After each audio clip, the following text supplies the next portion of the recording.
Hey guys, Darian Giuseppe here, back again with another video for the Key Concept series. In this video, we are going to look at a Module 3 question for Pure Maths Unit 2. This question is based off of the topic of probability, which always shows up in Module 3. So without further ado, let's get into the solutions to this question. So the question says that the probability that a person selected at random owns a car is 0.25, is self-employed is 0.2, and the saying is self-employed or owns a car is 0.6. You see that or that real important. We need to be able to convert this into our little probability type set notation, right? So that would be key to understand that. Then the question says, so they give us these three pieces of information. They are asking us in part 1 to determine the probability that a person selected at random owns a car and, this and real important, is self-employed. We would have to convert this to the set notation the probability set notation, right? So that will be key. We have to make sure we understand how to convert this words into the set notation. So that would be very key. So how do we do this? My first thing with questions of this type, I like to always write down the information that they give to me. But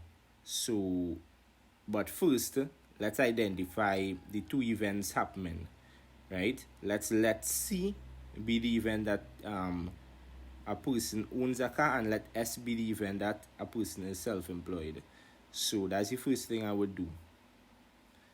Right, so let C be the event owns a car, let S be the event self-employed. So now let's write down the information the question has given. That is the probability that a person owns a car is 0.25. So the probability of C is 0.25. They give us is self-employed. S, the probability of S is 0.4.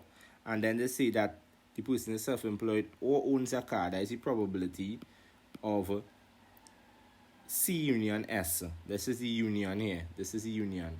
C union S or S union C, however you put it, is the same, right? It would be equal to 0.6. And then what the question is asking us to do is find the probability that find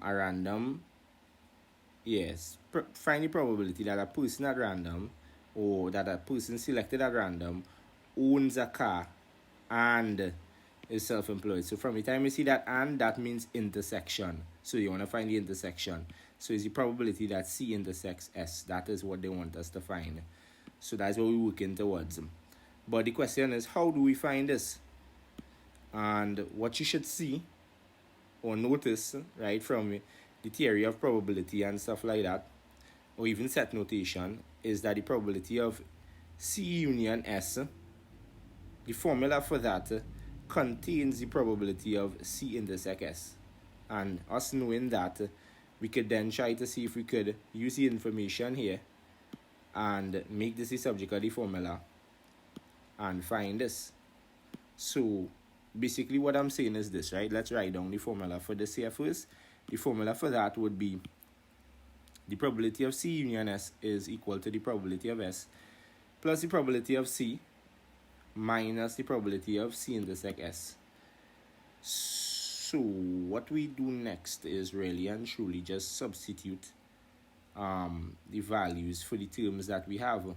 So we have the value for this probability, we have the value for this and this. Look there here. This is this. This guy here is this. And this here is this. And we just left with this, which is what we need to find. So we could just make that the subject of the formula, this here, the subject of the formula, and solve for it. And that should give us our answer. So let's substitute.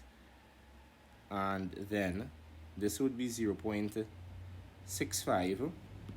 We could bring this across here and bring this over on here. And what you will get is this here. 0.65 minus 0.6, and in the end the probability of C intersect S, or the probability that a person selected at random owns a car and is self-employed, would be 0.05. Simple stuff, guys. Right, so that is the solution to part 1 Now let's look at part 2. They said, or they are saying that state a reason for each of the case. So you have to state a reason. Determine whether the events owns a car and self-employed or is self-employed are independent events, and then they're asking us to determine whether it is mutually exclusive. So for these two parts here, you have to understand what independent events, or the definition of an independent event and the definition of a mutually exclusive event. That's what you need to understand. So in the first case, an independent event, for an event to be independent, the probability of, so in this case here, the probability of C intersect S must be equal to the probability of C by the probability of S for independence. There's a rule that you need to learn for independent events. So let's see if that will happen.